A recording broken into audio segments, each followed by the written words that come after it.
Bom domingo, irmãos. Estamos começando mais uma liturgia da palavra, onde nós vamos meditar as 4 leituras, graças a Deus. Vamos tentar fazer de uma forma bem rápida, mas sem perder a unção, sem perder a profundidade das leituras.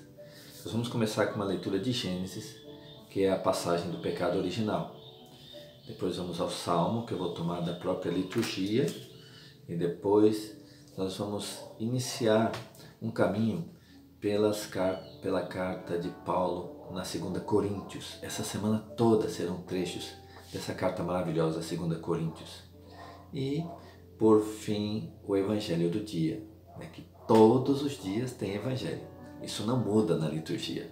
E vamos continuar meditando o Evangelho de Marcos, onde há um embate direto entre o demônio e Jesus, que é da descendência da mulher.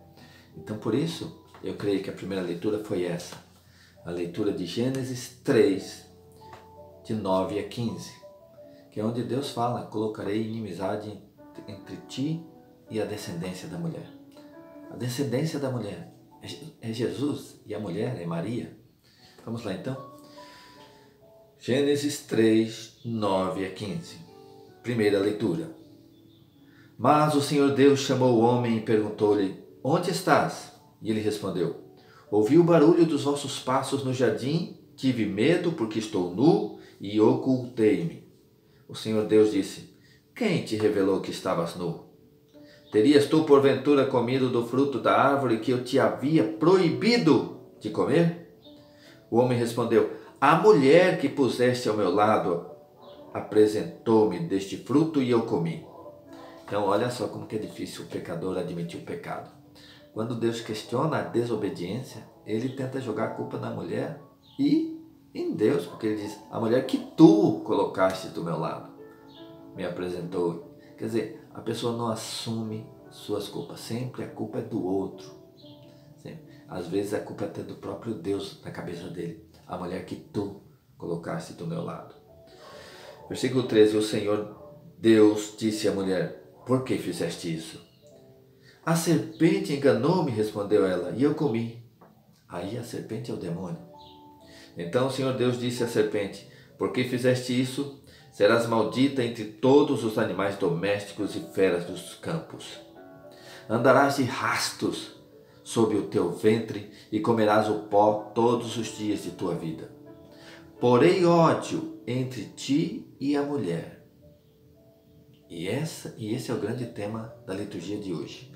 Porém ódio entre ti e a mulher, entre a tua descendência e a dela. Esta te ferirá a cabeça e tu lhe ferirás o calcanhar. Palavra do Senhor, graças a Deus. Em umas traduções dizem: ela te esmagará a cabeça. Esmagará a cabeça da serpente. E Maria, por meio da obediência: eis aqui a escrava do Senhor, faça-se em mim segundo a vossa palavra. Ela esmagou a cabeça da serpente. Então Maria é chamada por muitos de uma segunda Eva. A primeira Eva, pela desobediência, trouxe o pecado e a morte. A segunda Eva, pela obediência: eis aqui a escrava do Senhor, faça-se em mim segundo a vossa palavra. Esmagou a cabeça da serpente, porque trouxe em seu ventre o Salvador. Amém? E Jesus, sabemos, é o novo Adão. Assim como o pecado entrou no mundo por o pecado de um homem só, também pela obediência de um homem só, Jesus Cristo, entrou a salvação no mundo. Vamos então ao Salmo de hoje. Salmo 129, neste domingo. No Senhor toda a graça e redenção. Das profundezas eu clamo a vós, Senhor. Escutai a minha voz. Vossos ouvidos estejam bem atentos ao clamor da minha prece. Se levardes em conta nossas faltas, quem haverá de subsistir? Mas em vós se encontra o perdão. Eu vos temo e em vós espero. Vós espero. Irmãos, se Deus levasse em conta nossos pecados, se Deus levasse em conta o pecado original, quem subsistiria? Ninguém. Mas em vós se encontra o perdão. Eu vos temo e em vós espero. No Senhor ponho a minha esperança. Espero em sua palavra. A minha alma espera no Senhor mais que o vigia pela aurora. Espere, Israel. Israel é o povo de Deus. Espere, Israel, pelo Senhor, mais que o vigia pela aurora. Pois no Senhor se encontra toda a graça e copiosa redenção. Ele vem libertar a Israel de toda a sua culpa. Amém. Ele vem libertar Israel, que somos nós. Ele vem nos libertar de toda a nossa culpa. Glória a vós, Senhor. Vamos agora à segunda leitura? 2 Coríntios 4, 13 ao 18. E aí nós entramos no capítulo 5, versículo 1. Então é desde o capítulo 4, 13 até o 5, 1. Pega então o final do capítulo 4 e o início do capítulo 5. E diz aqui em 2 Coríntios que nós vamos meditar durante toda essa semana. Todos os dias vai ter uma leitura, um trecho de 2 Coríntios. 2 Coríntios 4, versículo 13 até o capítulo 5, 1. Animados deste espírito de fé, conforme está escrito, eu criei, por isto falei, Salmo 115. Também nós cremos e por isso falamos. Pois sabemos que aquele que ressuscitou o Senhor Jesus nos ressuscitará. Nos ressuscitará também a nós, com Jesus, e nos fará comparecer diante dele convosco. Olha só, nos ressuscitará e nos fará comparecer diante dele convosco. Então Paulo está compartilhando com todos nós essa esperança do céu.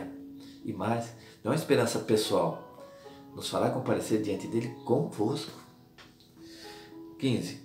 E tudo isso se faz por vossa causa, para que a graça se torne copiosa entre muitos e redunde em sentimento de gratidão para a glória de Deus. É por isso que não desfalecemos. Ainda que exteriormente se desconjunte o nosso homem exterior, o nosso interior renova-se de dia para dia. Ainda que se desconjunte o homem exterior, o interior, a alma, se renova dia após dia. Versículo 17.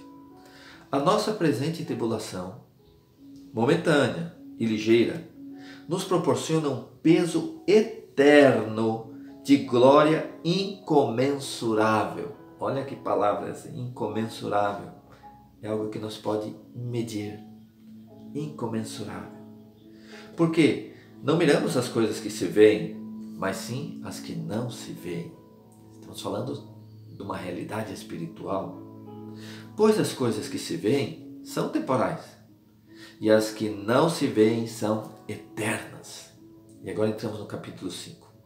Sabemos com efeito que ao se desfazer a tenda que habitamos neste mundo, receberemos uma casa preparada por Deus e não por mãos humanas, uma habitação eterna no céu.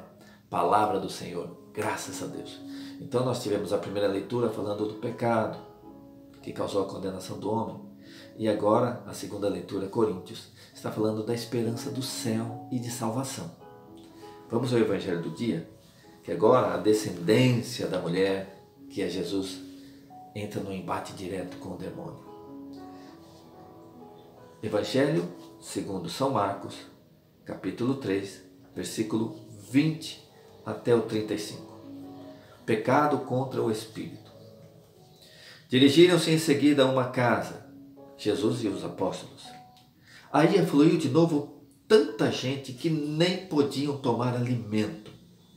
Quando os os parentes, os conhecidos de Jesus, lá da cidade onde ele se criou, e diga-se de passagem que Jesus, entre a sua infância e até o início do seu ministério, ele não se revelou como filho de Deus. Ele viveu como um filho do carpinteiro José, de Maria. Então as pessoas o tinham como uma pessoa comum entre eles. De repente ele aparece fazendo aqueles milagres, se colocando como um grande profeta. As pessoas que se criaram com ele ficaram pasmas, dizendo, mas esse aí não é o filho do carpinteiro, não é? Então quando os seus o souberam, saíram para o reter, pois diziam, ele está fora de si. Em algumas traduções diz que eles diziam que Jesus estava louco. 22. Também os escribas, Aí as autoridades da igreja, que haviam descido de Jerusalém, diziam: ele está possuído de Beelzebul.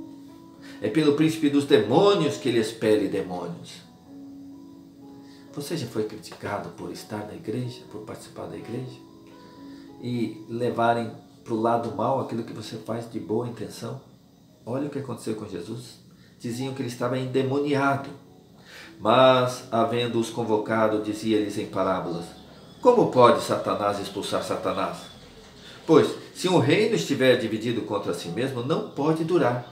Se uma casa está dividida contra si mesmo, essa casa não pode permanecer. E se Satanás se levanta contra si mesmo, está dividido e não poderá continuar, mas desaparecerá. Ninguém pode entrar na casa do homem forte e roubar-lhe os bens se antes não o prender, e então saqueará a casa. Em verdade vos digo, todos os pecados serão perdoados. Olha que palavra de redenção aos filhos dos homens, mesmo as suas blasfêmias. Mas todo o que tiver blasfemado contra o Espírito Santo, atenção, jamais terá perdão, mas será culpado de um pecado eterno. Jesus falava assim porque tinham dito: ele tem um espírito imundo. Estavam atribuindo ao demônio obras divinas. Estavam tirando a glória do espírito e imputando ao demônio. E mais, a pessoa, quando ela não aceita a mensagem do Espírito Santo, ela não tem acesso ao perdão de Deus. Então, olha só, será culpado de pecado eterno, porque ela não vai acreditar na redenção, não vai ser perdoada. Continuando, versículo 31. Chegaram sua mãe, aí chega Nossa Senhora, e seus irmãos, e estando do lado de fora, mandaram chamá-lo. Ora, a multidão estava sentada ao redor dele e disseram-lhe: tua mãe e teus irmãos estão aí fora e te procuram.